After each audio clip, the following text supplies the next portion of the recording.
Nah, untuk extension yang kita nantinya gunakan, yaitu ada 3 ya. Yang pertama ada PHP Interleavance, yang kedua ada Prettier, yang ketiga ada Snippet ya. Saya akan bahas dulu yaitu yang PHP Interleavance.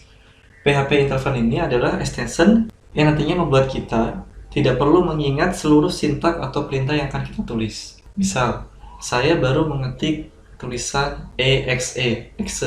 Di sini saya bermaksud ingin menuliskan execute. Tapi ketika saya baru tulis exe, nantinya fungsi extension PHP Interleavance inilah yang memberikan bar rekomendasi, di mana bar rekomendasi ini tulisannya adalah execute, seperti itu.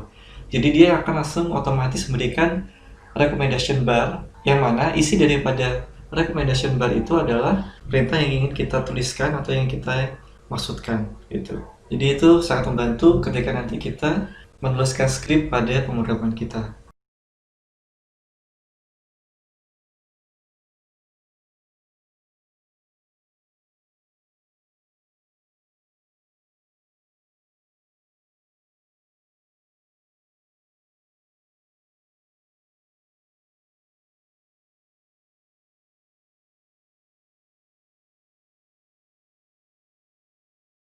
Kemudian yang kedua ada prettier. Ini fungsinya untuk merapikan sintak kita ya. Ketika kita sudah selesai menuliskan sebuah sintak atau coding pada Visual Studio Code ya, yang kita tulis ya pada code editor, ketika kita Ctrl S, setelah kita Ctrl S atau kita simpan, otomatis yang tadinya script kita nggak rapi itu akan dirapikan secara langsung oleh extension ini, seperti itu.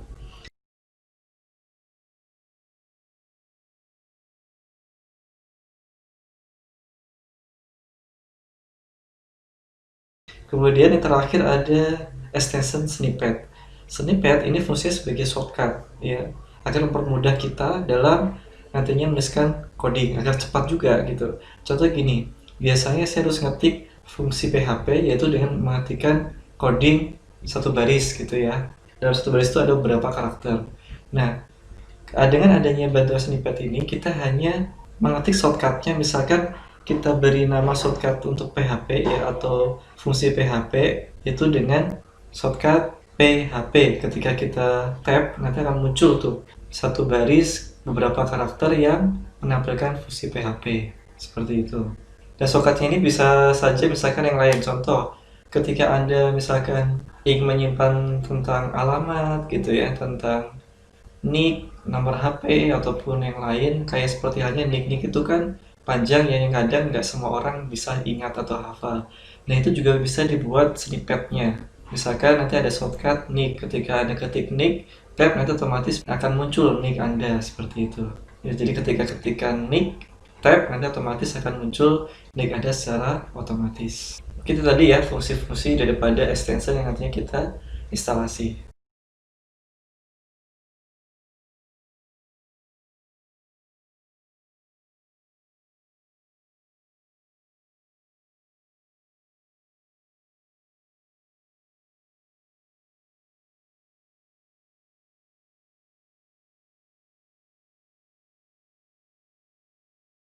Oke, kita buka dulu folder ya, yang di C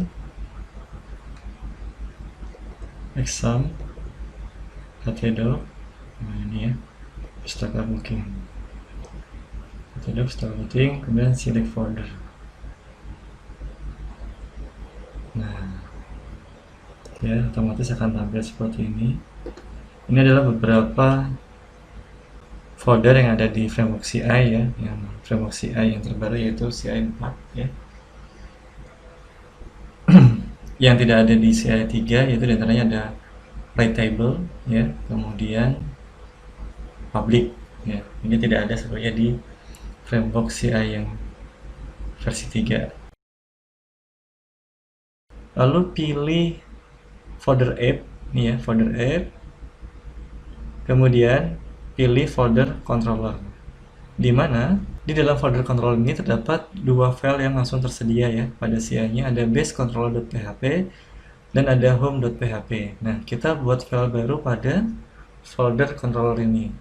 dengan cara klik kanan ya di file controller, pilih new file, beri nama pages.php.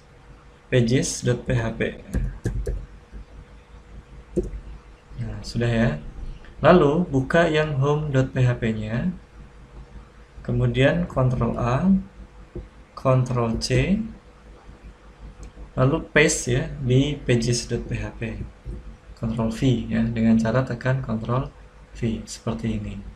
Oke, kita langsung coba ya di browsernya. Jangan lupa di Ctrl S dulu.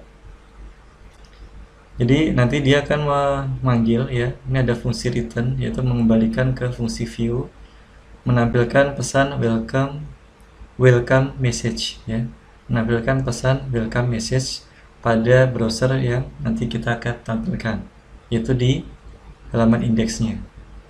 Kita aktifkan dulu servernya dengan cara masuk ke htdoc ya, ke htdoc, klik kanan, pilih git base here. Nah, lalu masuk ke folder pustaka booking, yaitu dengan perintah cd, yaitu change directory spasi pustaka strip booking. Setelah masuk ke folder, lalu kita aktifkan servernya. Perintahnya php spark spasi serve, lalu enter. Nah, ini sudah aktif ya servernya.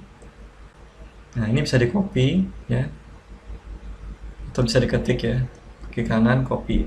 Jangan di Ctrl C ya. Kenapa? Karena ketika kalian tekan Ctrl C, itu fungsinya untuk menghentikan jalannya server ya, atau menonaktifkan server ya.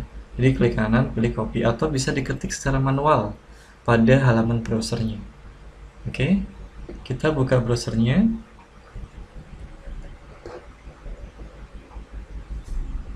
Kita paste saja di sini ya. Nah, ya. Nah, ini ya tampilannya seperti ini. Welcome to CodeIgniter. Nah, kita coba rubah nih ya tampilannya menjadi, misal di sini kita masuk lagi ke Visual Studio Code-nya, lalu kita ketikkan perintah, kita coba ganti ya dengan cara echo, kemudian asalnya hello world, lalu jangan lupa disimpan, tekan Ctrl S. Oke, ini nggak akan bisa running ya, kita harus ke env dulu. Jadi kita nggak bisa langsung running karena ini kita belum atur env-nya dan juga routes-nya ya. Kita masuk ke env dulu. Untuk file env itu ada di folder config, cari env ya, folder file env. Silahkan ini diduplikat dulu dengan cara Ctrl C lalu Ctrl V. Nah, kemudian untuk yang kopiannya kalian rename dengan cara klik kanan, pilih rename, lalu diganti dengan .env atau .env. Nanti otomatis akan berubah ikonnya menjadi konfigurasi. Nah, seperti itu ya. Kenapa tadi kita tidak langsung rename?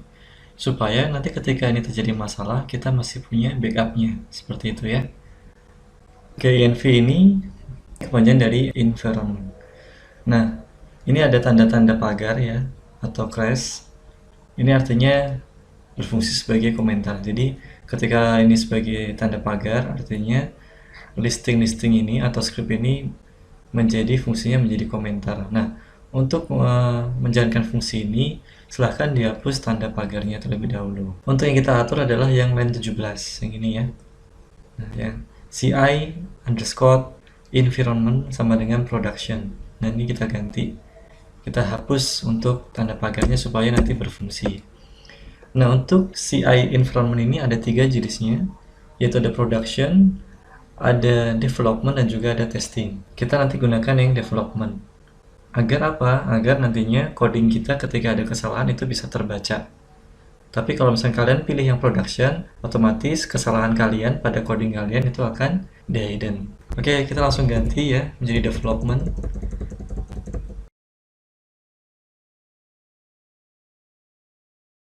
Jangan lupa di save ya, Ctrl S. Oke, kita langsung lihat perbedaannya ya. Perbedaannya ketika kalian masuk ke localhost 8080 ya di servernya. Nah, kita reload aja. Otomatis ini nanti akan berubah menjadi development untuk environment-nya. Oke, untuk selanjutnya kita setting yang base URL-nya, yaitu pada line 23 ya. Silahkan dihapus dulu tanda pagarnya. Kemudian base URL ini kita ambil dari get base tadi ya, kita sudah aktifkan. Nah, yang ini kita blok, klik kanan, pilih copy ya. Ini yang ada di git base ya, yang ada di git base. Yang ketika kalian tadi sudah aktifkan servernya ya, nanti akan muncul ini http://localhost.2.8080. Ini kalian klik kanan, pilih copy, lalu kalian paste atau tempel di sini. Nah, seperti ini ya. Kalau sudah di save, Ctrl S. Oke, nanti ketika kalian sudah hosting ya, otomatis base URL-nya juga nanti berubah ya. Ini karena kita masih di localhost ya, masih di server lokal. Jadi kita gunakan yang ini. Ketika sudah di hosting ya, otomatis ini pun juga berubah untuk base URL-nya. Oke, nanti kita akan juga atur untuk yang koneksi database-nya ya, dari nama hostname-nya ya, dari hostname-nya, database, username ya, sampai dengan password-nya nanti kita rubah ketika memang kita sudah koneksi ke database. Tapi untuk saat ini kita fokus dulu untuk pembuatan layout atau view. Kemudian kelasnya kita ganti, yang tadinya home kita ganti menjadi pages. Kemudian Ctrl S, lalu masuk ke browser. Nah, di localhost 8080 ini kita slash, kemudian kita ketikkan controllernya yaitu tadi pages, kita enter. Nah, nanti otomatis muncul di sini hello world ya. Oke, selanjutnya kita buka Bootstrap ya di saja kita buka Bootstrap ya di browser.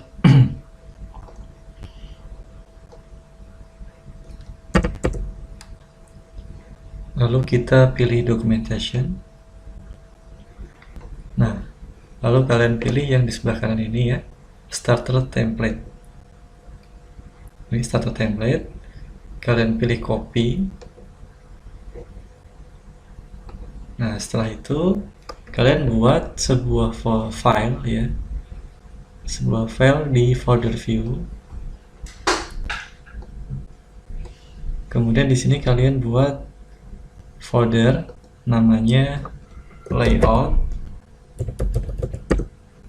Setelah itu buat file ya dengan nama header.php. Lalu buat lagi yaitu satu file lagi footer.php. Nah, yang tadi yang kita sudah copy dari starter template yang ada di Bootstrap, kalian paste di sini dengan cara Ctrl V. Nah, seperti ini ya. Lalu kalian ambil untuk yang footernya dari sini sampai sini. Kalian Ctrl X ya, lalu pindah di footer. Kita paste di sini dengan cara Ctrl V. Nah, seperti ini. Lalu disimpan. Yang di header juga disimpan. Oke, selanjutnya kita buat nama file ya di folder layout. Ini maaf, kita rename aja dulu nama layoutnya. Filenya saya kecilkan saja. Oke, setelah itu klik kanan, pilih new file, buat namanya home.php. Oke, sudah. Di home ini tuliskan saja H1 ya, ini H1.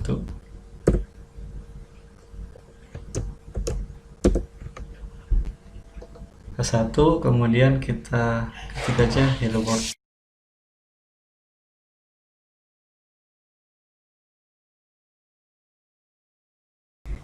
Oke, kita lanjut.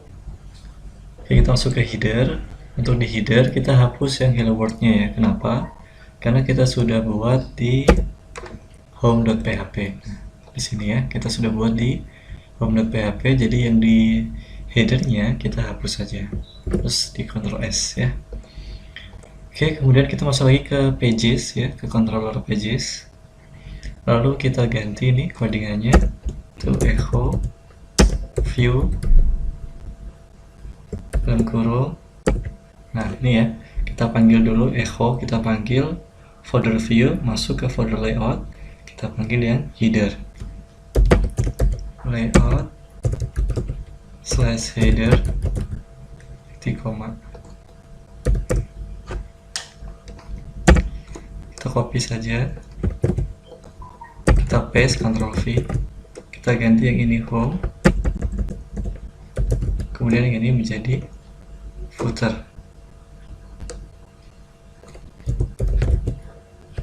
Ctrl S. Ya, nanti kita buka di sini. Nah, tamanya seperti ini ya. Kemudian kita buat navbar pada header ya. Kita buat navbar pada header. Di header ini kita buat navbarnya dengan masuk ke bootstrapnya ya. Lalu kita pilih, kita search saja langsung nav. Nah, ini ya, navbar.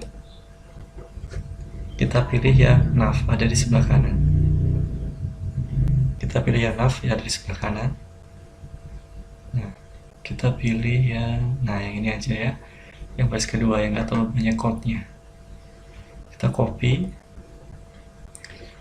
kita paste di header, kita paste nya di setelah body.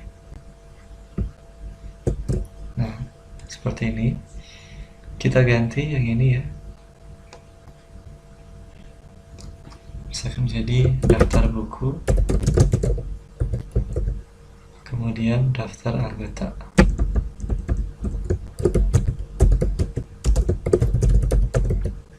Ctrl S. Kemudian kita buat kontainernya dulu ya, di setelah nav. Kita enter, kita buat div ya. Kita masukkan di sini kelas sama dengan container. Ctrl S, kemudian kita tutup div-nya ya, di sebelum nav-nya ya, div. Lalu kita masukkan navbarnya, kita ganti menjadi pustaka booking. Save lagi. Lalu ini kita hapus, ini kita nggak pakai. Ctrl save.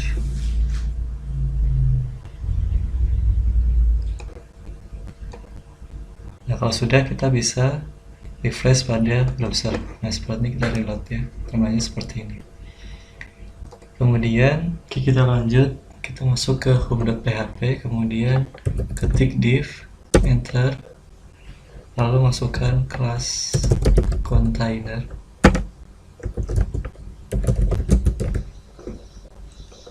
Kita enter di sini, kemudian masukkan div lagi,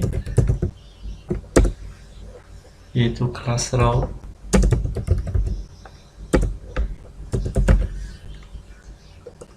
Enter lagi, div lagi, kita masukkan kelas column dengan coding call atau COL ya. Kita masukkan hello world-nya di dalam div yang ada di sini. Ya, kita cut, kita masukkan ke sini. Kemudian Ctrl S. Fungsinya untuk apa? Supaya tulisan hello world-nya itu ada di tengah di sini, bukan di sebelah kiri ya, tapi di tengah. Oke, kita refresh. Nah, otomatis rapi ya sebelah sini. Oke, kalau misalkan kita hilangkan pages-nya, otomatis ini akan masih kembali ke welcome to CodeIgniter. Kenapa? Karena kita belum ganti roots-nya yang ada di Visual Studio Code-nya. Nih ya, kita masuk dulu ke roots. Nih, ada di folder config ya. Kita masuk ke config, lalu pilih roots.php. Nah, di sini itu masih home ya, yang dipanggil controllernya. kita rubah menjadi pages karena kita buat control pages ya. Kemudian Ctrl S kita simpan, lalu kita reload aja atau refresh ya. Nah, otomatis berubah seperti itu ya. Oke, mungkin cukup itu aja dulu untuk layout. Untuk berikutnya akan saya jelaskan di pertemuan berikutnya. Terima kasih. Kalau lebihnya mohon maaf. Wassalamualaikum warahmatullahi wabarakatuh.